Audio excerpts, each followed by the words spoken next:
আজকের ভিডিওটি আমাদের শিক্ষক বন্ধুদের জন্য 2024-25 শিক্ষাবর্ষে স্টুডেন্টদের কিভাবে প্রমোশন দেবেন এবং ডিটেনশন করবেন এবং তাদের টিসি কিভাবে জেনারেট করবেন এই সম্বন্ধীয় ভিডিওটি আজকে আমি দেখাবো। এবং এর সাথে আরও একটি ভিডিও মার্কস এন্ট্রি করতে গিয়ে আপনাদের যে সমস্যাগুলি হচ্ছে সেটা আমি তুলে ধরার চেষ্টা করব। তো আপনারা দেখতেই পাচ্ছেন বাংলার শিক্ষা পোর্টালের যে ই পোর্টাল রয়েছে আমাদের, মানে শিক্ষক বন্ধুদের কাজ করার জন্য যে ই পোর্টাল, তো সেই যে পোর্টাল এখানে আমি লগ ইন করে নেব এবং বাদবাকি যে প্রসেস সেটা দেখানোর চেষ্টা করব। তো আপনারা যে কোনো একটি ব্রাউজার ওপেন করে সেখানে যদি বাংলার শিক্ষা বলে সার্চ করেন, এখানে কিন্তু বাংলার শিক্ষা লগ ইনের একটি পেজ, লগ ইন বাংলার শিক্ষা বলে একটি পেজ এখানে চলে আসবে, লিঙ্ক একটি চলে আসবে। এই লিঙ্কের ওপর যদি আমরা ক্লিক করে দিই, এরকম একটি ড্যাশবোর্ড আপনারা সামনে দেখতে পাবেন। এখানে কিন্তু একদম শেষের যে অপশানটি রয়েছে আদার স্টেক হোল্ডার, এটাই কিন্তু আপনাদেরকে সিলেক্ট করতে হবে। এই আদার স্টেক হোল্ডার্স অপশনটিতে আসার পর এখানে ইউজার নেম এবং পাসওয়ার্ড পাবেন। আপনারা প্রত্যেকে যারা স্কুলের কাজ করেন বা আমাদের শিক্ষক বন্ধুরা যারা নিজেরাই স্কুলের কাজ করেন, তারা অবশ্যই আপনাদের ইউডাইস কোড এবং পাসওয়ার্ড দিয়ে লগ ইন করে নেবেন। প্রাইমারি স্কুলের ক্ষেত্রে ইউডাইসের শেষে 32 হয়, 32। তো এটা আপনারা জানেন আশা করি। তো এক্ষেত্রে আমরা যদি এখানে লগ ইন করে নিই, আমি একটি মানে স্কুলের পোর্টাল লগ ইন করে নিচ্ছি। এখানে আমি আইডি এবং পাসওয়ার্ড দিয়ে দিয়েছি। দিয়ে দেওয়ার পর এখানে যে ক্যাপচাটি রয়েছে অ্যাজ ইট ইজ এখানে যদি ক্যাপচা সেকশনে বসিয়ে দেওয়া হয় 76243 যেটা এখানে রয়েছে, তারপর সাইন ইন অপশানে ক্লিক করলে বাংলার শিক্ষার যে ড্যাশবোর্ড সেটা কিন্তু এইভাবে ওপেন হয়ে যাবে। এবার আমি বলেছিলাম যে আজকের ভিডিওতে আমি দেখাবো যে প্রমোশন ডিটেনশন, স্টুডেন্টদের প্রমোশন ডিটেনশন কিভাবে করে। তো তার জন্য একদম বাঁদিকে এই যে ড্যাশবোর্ডের বাঁদিকে, এটা অনেক সময় হাইডও হয়ে যায়। যদি এরকম কোনো অপশন আপনারা হাইড করে ফেলেন, তাহলে সেক্ষেত্রে এখানে যে থ্রি ডট রয়েছে এটাতে ক্লিক করলে কিন্তু এই যে বক্সটা এটা ভিজিবল হবে। এবং এখানে আপনি দেখতে পাবেন একটা সেকশন যেখানে রয়েছে student promotion and detention, student promotion and transfer, এই যে সেকশনটা, এখানে যদি আমরা ক্লিক করে দিই, এখানে দেখবেন নিচে রয়েছে স্টুডেন্ট প্রমোশন ডিটেনশন 2022-23। এটা কিন্তু নয়, আমাদেরকে কাজ করতে হবে স্টুডেন্ট প্রমোশন ডিটেনশন, এই যে অপশনটা। তাহলে আমরা কোথায় এলাম? ড্যাশবোর্ডে আসার পর স্টুডেন্ট প্রমোশন অ্যান্ড ট্রান্সফারের মধ্যে, স্টুডেন্ট প্রমোশন অ্যান্ড ট্রান্সফার সেকশনের মধ্যে স্টুডেন্টস প্রমোশন ডিটেনশন এই অপশনটা কিন্তু আমাদের এই বছরের জন্য অত্যাবশ্যিক, একদম একটি জরুরি, খুবই জরুরি অপশন। কারণ আপনারা জানেন যে স্টুডেন্টদের মার্কশিট রেডি হয়ে গেলে, মার্কস এন্ট্রি করা হয়ে গেলে, স্কুল ম্যানেজমেন্ট সিস্টেমের যে পোর্টাল রয়েছে সেখানে যদি মার্কস এন্ট্রি প্রত্যেক স্টুডেন্টের হয়ে যায়, সেক্ষেত্রে কিন্তু প্রমোশন ডিটেনশন প্রত্যেককে দিতে হবে। তো এবার এখানে স্টুডেন্ট প্রমোশনে আমি যদি ক্লিক করে দিই এই অপশনটাতে, এখানে দেখতে পাবেন 2024-25 শিক্ষাবর্ষের জন্য স্টুডেন্ট প্রমোশন এবং ডিটেনশন করতে বলা হচ্ছে। এখানে দেখুন আমি অলরেডি একটি ক্লাসের এখানে মানে ট্রান্সফার সার্টিফিকেট জেনারেট করে রেখেছি। কারণ আমি এখানে এই যে ক্লাস 4, এখানে এটা একটা প্রাইমারি স্কুলের ড্যাশবোর্ড।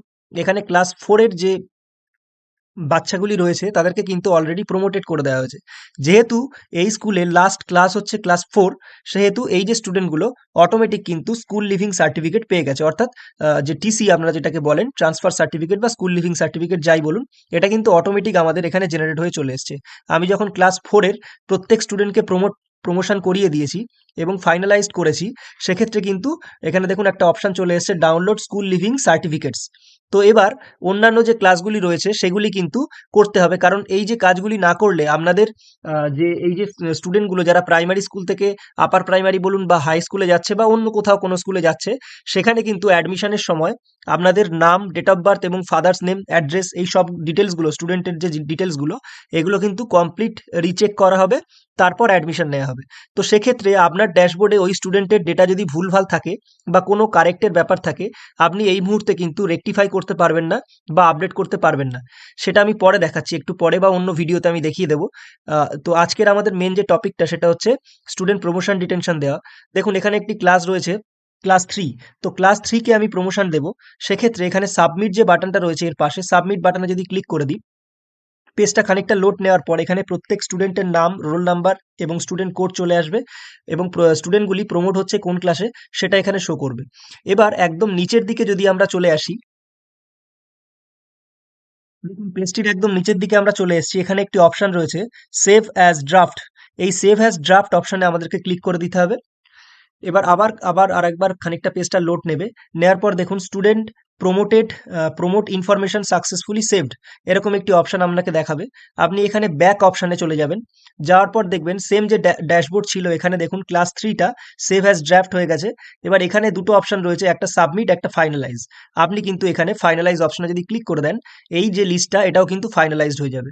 একইভাবে প্রত্যেকটা ক্লাসের ক্ষেত্রে কিন্তু আপনি এই প্রসেসটা করতে পারবেন। যেমন আমি ক্লাস থ্রিকে যদি ফাইনালাইজ করে দিই, এখানে ফাইনালাইজ অপশনে যেই ক্লিক করব, এই যে ক্লাস থ্রি স্টুডেন্টগুলো প্রত্যেকে কিন্তু ক্লাস ফোরে চলে আসবে।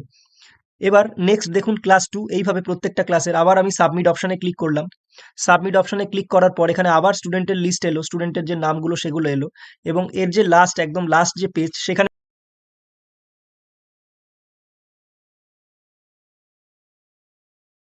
এখানেও কিন্তু সেভ অ্যাজ ড্রাফট বলে একটি অপশন চলে এসছে। সেভ অ্যাজ ড্রাফট অপশনে আমি ক্লিক করে দেবো। আবারও আমার এই যে সেম পেজটা রিলোড হবে এবং এখানে দেখাবে student promote information successfully saved. আবার আমি ব্যাকে যাব। ব্যাকে যাওয়ার পর ফাইনালাইজ, এই যে স্টুডেন্টগুলোকে ফাইনালাইজ করতে হবে, তো এখানে স্টুডেন্টগুলোকে ফাইনালাইজ করে দিলাম।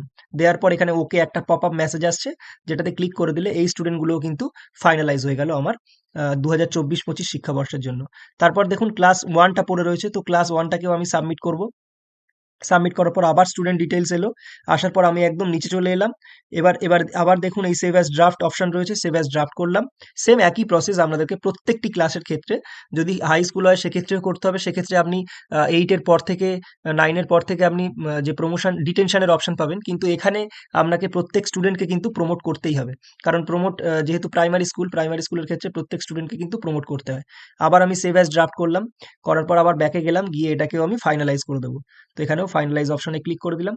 তাহলে প্রত্যেকটা স্টুডেন্ট 2025-24 থেকে 25 সালে যারা প্রি প্রাইমারিতে ছিল তারা ওয়ানে উঠলো, যারা ওয়ানে ছিল তারা টুতে আসলো, টু এর স্টুডেন্টরা থ্রিতে আসলো, এবং থ্রি এর স্টুডেন্টরা ফোরে প্রমোট হয়ে গেল। আবার আমি সাবমিট অপশনে ক্লিক করে দেবো। দেওয়ার পর এখানে নিচের দিকে আসলাম এবং সেভ অ্যাজ ড্রাফট করলাম। সেভ অ্যাজ ড্রাফট করার পর দেখুন এখানে নিচে সেভ অ্যাজ ড্রাফট করার পর এখানে ব্যাক সেকশনে চলে আসবো। আসার পর আবারও আমি এটাকে ফাইনালাইজ করে দেবো। তো বন্ধুরা, আজকে আমি ক্লাস ফোরের যে লিস্টটা সেটা আমি দেখাতে পারলাম না, কারণ ক্লাস ফোরেরটা আমি আগে থেকেই করে রেখেছিলাম। এখানে ক্লাস ফোর বা আপনার স্কুলের ক্ষেত্রে যেটা লাস্ট ক্লাস, সেটাকে যেই আপনি ফাইনালাইজ করবেন, তখন কিন্তু অটোমেটিক এরকম পাশে একটা ডাউনলোড স্কুল লিভিং সার্টিফিকেট বলে অপশন চলে আসবে। এবার আপনাদের যেটা সবচেয়ে বড় সমস্যা, সেটা হচ্ছে স্টুডেন্টকে আপনারা কোনো রকম কারেকশন করাতে পারছেন না বা রেকটিফাই করতে পারছেন না। তো সেক্ষেত্রে এই যে প্রত্যেকটা স্টুডেন্ট লিস্ট যখন ফাইনালাইজ হয়ে গেছে, এবার কি আপনি যদি চেক করেন আপনার ড্যাশবোর্ডে স্টুডেন্ট ইনফরমেশনের আন্ডারে, যদি এখানে আসেন স্টুডেন্ট আপডেট, এই যে স্টুডেন্ট এন্ট্রি অ্যান্ড আপডেট, এই যে অপশনটা যদি আসেন, এখানে আপডেট স্টুডেন্ট বেসিক ডিটেইলসে যদি ক্লিক করে দেন, এবার দেখতে পাবেন কিন্তু আপনারা যে স্টুডেন্টকে রেকটিফাই করা বা কারেকশন করার, তাদের নাম, ডেট অফ বার্থ এবং অ্যাড্রেস কারেকশন করার যে অপশনগুলো, এখানে স্টুডেন্ট কোড দিয়ে আপনারা কিন্তু কাজটা করতে পারবেন। যেটা আপনাদেরকে এই সেকশনে ক্লিক করলে, অর্থাৎ এই বাঁদিকের এই সেকশনে আসার পর এখানে স্টুডেন্ট এন্ট্রি অ্যান্ড আপডেটে গেলে বারংবার কিন্তু আপনাদেরকে বলছিল যে প্লিজ কমপ্লিট 2024-25 ইয়ারের যেটা প্রমোশন এবং ডিটেনশন, সেটা কমপ্লিট করার জন্য বলা হচ্ছিল। তো এটা কিন্তু আমি এই স্কুলের ক্ষেত্রে কমপ্লিট করে দিয়েছি। এবার দেখুন বাদবাকি যে কাজগুলো আমি এখান থেকে কিন্তু করতে পারবো। এবার বলেছিলাম আজকের ভিডিওতে এটা ছাড়াও আরো একটি ইনফরমেশন আপনাদেরকে দেব, যেটা হচ্ছে এসএমএস পোর্টাল রিলেটেড। তো আমরা যদি বাংলার শিক্ষা এসএমএস পোর্টালে চলে আসি, এসএমএস পোর্টালে কিন্তু এখানে প্রচন্ড সমস্যা হচ্ছে। এখানে মার্কস এন্ট্রি করতে গিয়ে মানে আমাদের শিক্ষক বন্ধুদের প্রচুর হ্যাম্পার হতে হচ্ছে। তো এক্ষেত্রে এই যে সার্ভারটা, এটা কিন্তু প্রচুর লোক কাজ করছে একসাথে, প্রচুর স্কুল থেকে এখানে এন্ট্রি করা হচ্ছে। যেহেতু আপনারা জানেন এখানে কিন্তু প্রাইমারি, আপার প্রাইমারি এবং হাই স্কুল প্রত্যেকটি স্কুল কিন্তু এই ওয়েবসাইট থেকেই তাদের মার্কস এন্ট্রি করছে স্কুলের। তো সেই জন্য এই যে সার্ভারটা এখানে খুবই ডিস্টার্ব রয়েছে। আমি বলবো আপনাদেরকে যে 11:30টার পর থেকে, রাত 11:30টার পর থেকে কাজগুলো করুন, এন্ট্রিগুলো করুন। তো সেক্ষেত্রে কিন্তু স্মুথলি কাজ হচ্ছে, আমি নিজেও করে দেখেছি। ঠিক আছে? তো এই যে এটা, এই ইনফরমেশনটাই আপনাদেরকে দেওয়ার ছিল। যদি ভিডিওটি ভালো লেগে থাকে অবশ্যই আপনাদের শিক্ষক বন্ধুদের সাথে শেয়ার করবেন, এবং আরো এই রিলেটেড কোনো ইনকোয়ারি বা আরো এই রিলেটেড কোনো যদি কোশ্চেন থাকে অবশ্যই কমেন্ট সেকশনে জানাবেন। ধন্যবাদ সবাইকে।